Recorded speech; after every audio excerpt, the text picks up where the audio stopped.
15 दिवसात 3 जणांनी जीव गमावलाय। त्याला कारण ठरलंय बिबट्याचा हल्ला। जुन्नर पट्टा आणि शिरूरमध्ये बिबट्याचा वावर नवा नसला तरी गेल्या काही दिवसात त्याची भीती प्रचंड वाढली आहे। शिरूर तालुक्यातच तिघांनी बिबट्याच्या हल्ल्यात जीव गमावलाय। त्यानंतर लोकही कमालीची आक्रमक झालीत। बिबट्याचा बंदोबस्त करण्याची मागणी लोकांकडून केली जाते।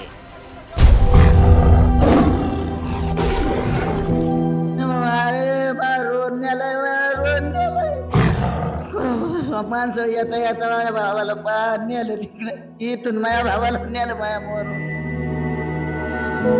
असं गवत कापायला तो तिथे गेला।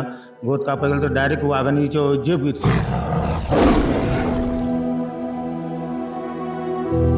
शिरूर तालुक्यातील पिंपरखेड गाव, या गावच्या शिवारात राहणारे हे कुटुंब। या कुटुंबातील 13 वर्षांच्या रोहनचा बिबट्याच्या हल्ल्यात मृत्यू झाला।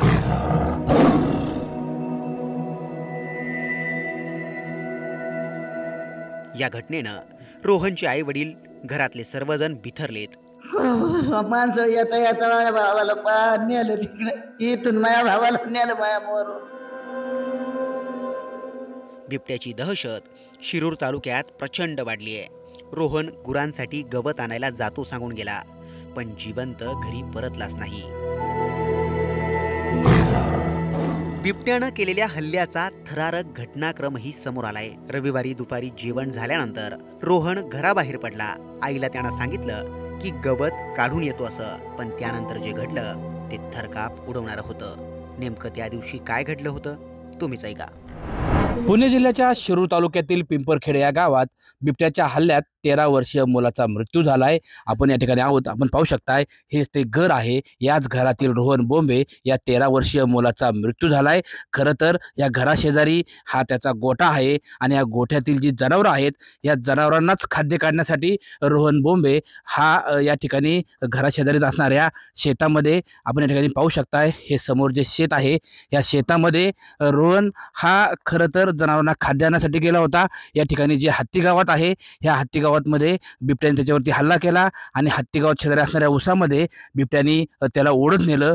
त्यानंतर खरं तर त्याच्या आरडाओरडाने त्याचे वडील असतील त्याच्या घरातली लोक रोहनला वाचवण्यासाठी गेले, मात्र तोपर्यंत बिबट्याने रोहनवरती प्राणघातक हल्ला केला होता।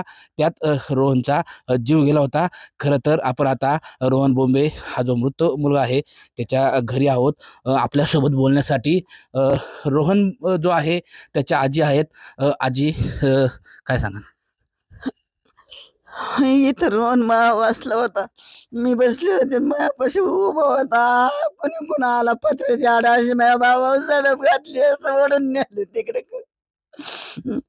मी इथं कोणीच नाही, मीच एकली, कोणीच नाही। आजूबाजूला मोठमोठ्याने आरडते, अरे बा रोहन नेलाय, रोहन नेलाय। माणसं येता येता माझ्या भावाला नेलं तिकडे, इथून माझ्या भावाला नेलं माझ्या मोरून। खरं तर घरापुढंच शेत आहे आणि या शेतामधूनच रोहनला जे आहे ते बिबट्याने नेलंय आणि त्यामुळं त्यांच्या कुटुंबाचा जो दुःख आहे हे दुःख अनावर झालंय। आपल्यासोबत काही ग्रामस्थ आहेत। काय सांगाल कशा पद्धतीने ही घटना घडली? ही तर घरामध्ये सगळे जेवल्यानंतर बाळ मला उद्या सुट्टी असल्यामुळे मी आता गवत कापून आणतो आईला। मला असं गवत कापायला तो तिथे गेला। गवत कापायला गेला तर डायरेक्ट वाघाने जेब घेतली तर ओढून नेलं। मोठ्याने आवाज आल्यानंतर वडील पळत गेले तर वाघाने वडिलावर पण डरकाळी फोडली आणि मोठमोठ्याने गाडी केली तर एक जण चुकून आला, पण तो काय तोपर्यंत ऊसामध्ये ओढून नेले तिथे। खरं तर सुट्टी असल्यामुळे आपले घरची जी जनावरं आहेत ह्या जनावरांना खाद्य काढण्यासाठी हा 13 वर्षीय रोहन आपल्या घराशेजारी असणाऱ्या शेतामध्ये गेला होता। मात्र या शेतातच बिबट्याने रोहनवरती हल्ला केला। रोहनला वाचवण्याचा रोहनच्या वडिलांनी असतील किंवा इतरांनी प्रयत्न केला, मात्र तो अपयशी ठरला। सचिन तोडकर, न्यूज 18 लोकमत, पिंपरखेड, पुणे।